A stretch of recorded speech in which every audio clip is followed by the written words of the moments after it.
Hello. Before we start, make sure to subscribe to this channel and hit the notification bell to receive updates when we upload new videos. Audi gives its flagship SUV the RS treatment. It appears that Audi's executives in Ingolstadt heard the collective cry of American enthusiasts. We want to go fast. And we want fast SUVs, too. The company is tending to Western demand with several new RS models, including the much-loved RS6 Avant and second-generation RS7. And to address the crossover crowd, Audi is following up those models with a shot of adrenaline to its flagship SUV with the 2020 RS Q8. Despite being the largest RS product the company has ever produced, this ferocious SUV means business. The RS-specific seats offer more bolstering than the Q8 but still have plenty of cush to them. Meanwhile, the interior is just as plush as the Q8, offering the same dual touchscreen MMI infotainment system. If you dig into the car's menu settings, you'll find a few party tricks reserved for the RS, like the rainbow-colored temperature monitoring system and G-force meter. Otherwise, the interior shares more in common with the standard Q8 crossover than it differs.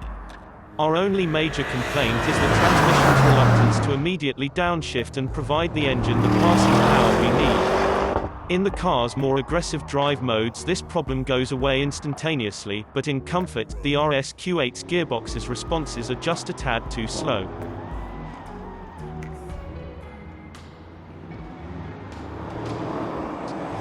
The RS Q8 is the current record holder for the fastest SUV around the Nürburgring, laying down a time of 7 minutes and 42 seconds. It's also the only Audi product to currently hold a record around the Green Hell. To let us sample the RS Q8's performance car credentials for ourselves, Audi took us all the way to the Spanish-owned island of Tenerife, just off the coast of West Africa. It's here that we embarked on a truly epic journey, piloting the car from a quaint sea-level town to the top of a volcano, peeled back the RS Q8's sumptuous exterior, and there's an incredible network of technology working together to disguise the car's size. The main ingredient is a twin-turbocharged 4.0-litre V8, which mates to an 8-speed automatic transmission. Audi says the engine is good for 591 horsepower and 590 pound-feet of torque, enough to push the beast to 60 miles per hour in 3.8 seconds. VW Group fans will be keen to point out that the RS Q8 shares its MLB Evo platform and engine with the aforementioned Lamborghini Urus and other products like the Bentley Bentayga and Porsche Cayenne. However, the Audi deploys a 48-volt mild hybrid system that provides extra juice to power the car's most impressive hardware. Unlike some of its RS family members, the RS Q8 offers a standard air suspension that allows 3.5 inches of travel between drive modes. Additionally, Audi's Quattro all-wheel drive system works with a trick four-wheel steering system, just like the one found on the RS6, to ensure even greater lateral stability. The cherry atop this engineering sundae is the active anti-roll system, which works with the air suspension to fight off body roll through turns. But the on-paper facts, while impressive, don't do this car justice. It takes time behind the wheel for the RS Q8 to convince us of its astonishing capabilities. Immediately inspired and revved up on Spanish caffeine, we change select dynamic mode and get our very first taste of the RS Q8's performance.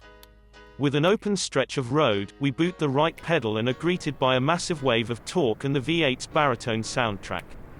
A tight right-hander rapidly approaches, 30 yards out, 20 yards out. An enthusiastic stab of the Audi's left pedal forces the optional carbon ceramic brakes to bring the behemoth back to cornering appropriate speeds. With a flick of the wheel from left to right, the four-wheel steering sneaks the RS Q8 around the corner with compact hatch-like agility.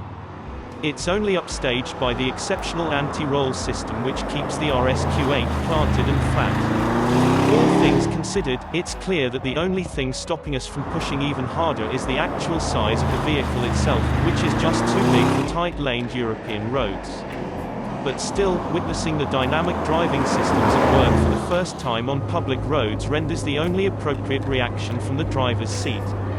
Audi will have the RS Q8 on sale in European countries from the first quarter of 2020, with pricing in domestic market Germany to kick off at €127,000.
Thank you for watching, and don't forget to like, subscribe, and share this video. Subscribe to Auto TV.